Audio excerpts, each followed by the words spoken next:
we shall begin our next topic. As you can see, quadratic polynomial and the parabola. So we started looking at calculus, okay? And so before that we looked at basically the linear function. Polynomials in general are really important as far as functions go.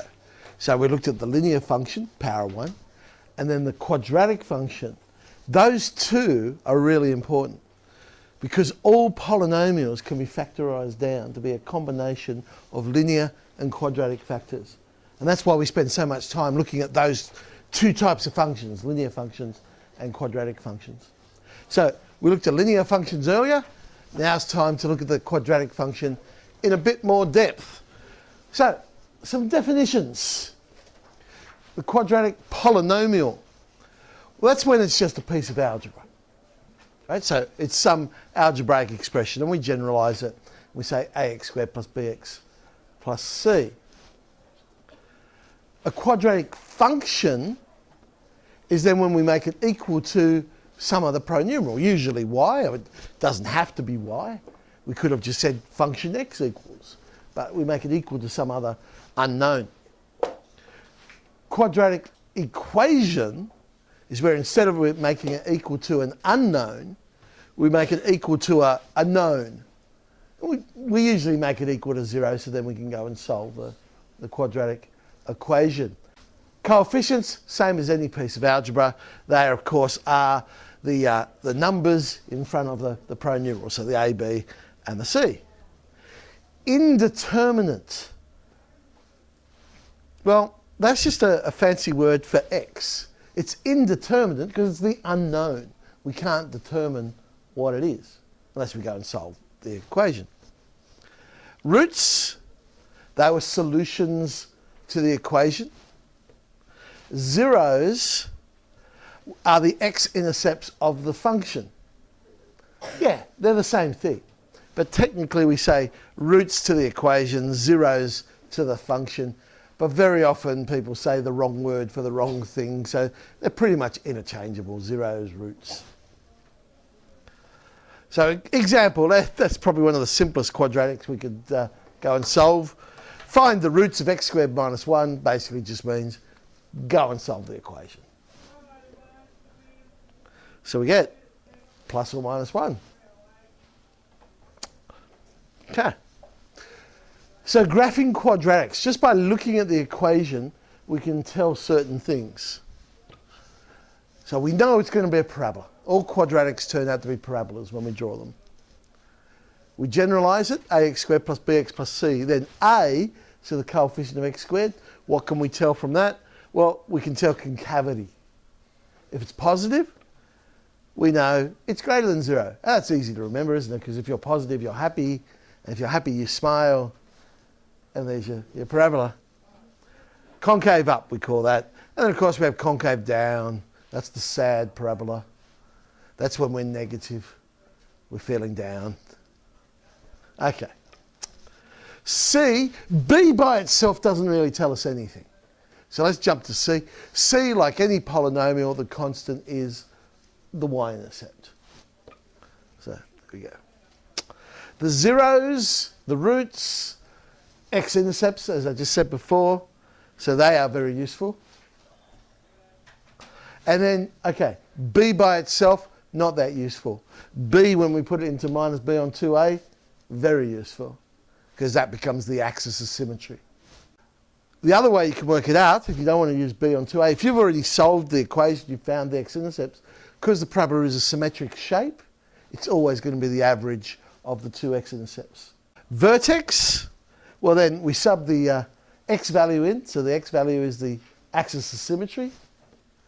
Substitute it in to get the y value, we got our coordinates. Now, sometimes in the questions they might just say, find the minimum or maximum of the function. In that case, they're not asking for the coordinates of the vertex, they just want the y value. Well, what's the highest it goes up or the lowest it goes down? So again, make sure to read the question carefully and you know exactly what they're asking for. They're asking for a minimum or maximum, just the y value they're talking about. How high up? How far down? Nah. Okay, graph y equals x squared plus 8x plus 12.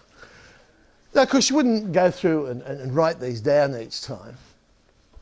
I mean, it's more like, you know, what you're thinking in your head. A is 1. Oh, good, I know this curve's concave up. Okay, C is 12. Okay, I know the y-intercept is 0, 12. Zeros, let's go and solve it. X plus 6, X plus 2 is 0. So we have solutions negative 6 or negative 2. So therefore the x-intercepts are negative 6, 0 and negative 2, 0. Shape is starting to form. We know it's concave up. It goes through those points. What we really need to know is how far down does that go? Where is that turning point? So axis of symmetry, I could use minus b on 2a. That gives me minus 4. Or I've already found the x-intercepts. I could average those out. Average is minus 4. No, I wouldn't normally draw the axis of symmetry in. All right, we know it lies on there, the vertex. Vertex, let's sub it in. And we get negative 4. So the vertex is minus 4, minus 4. There we go.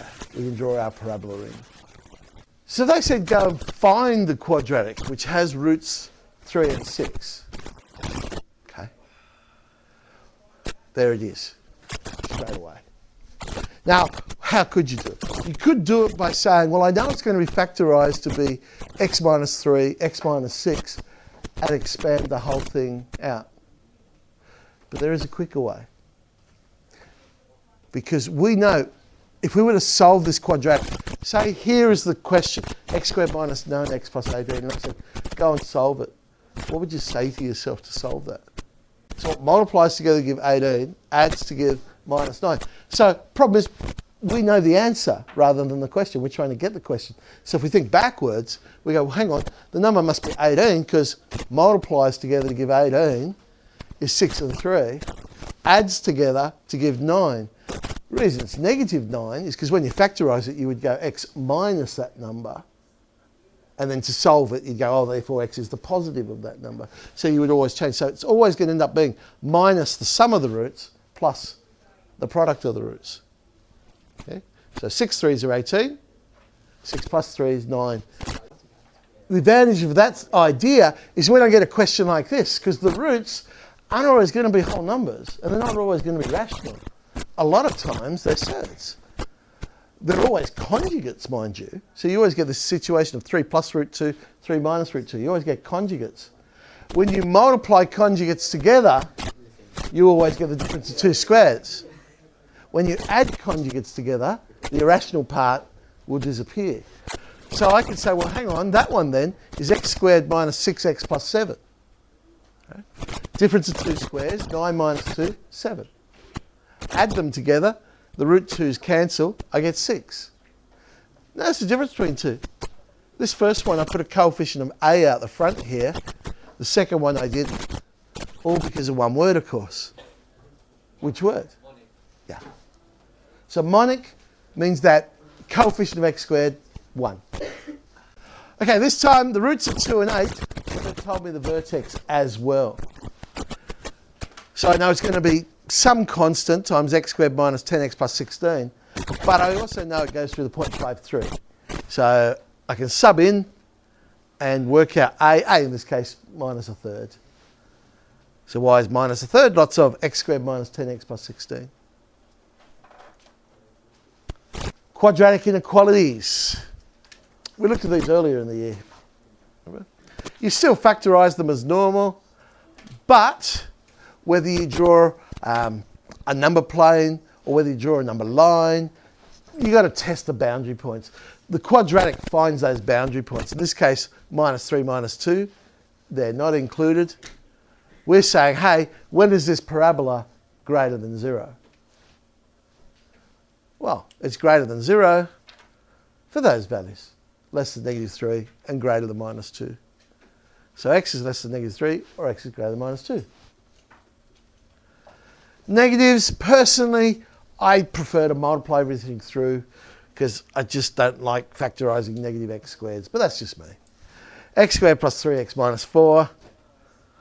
So my critical points there are -4 and 1. They're included this time. But this time I'm saying, when is the parabola below? Below. So in between -4 and 1. Alrighty.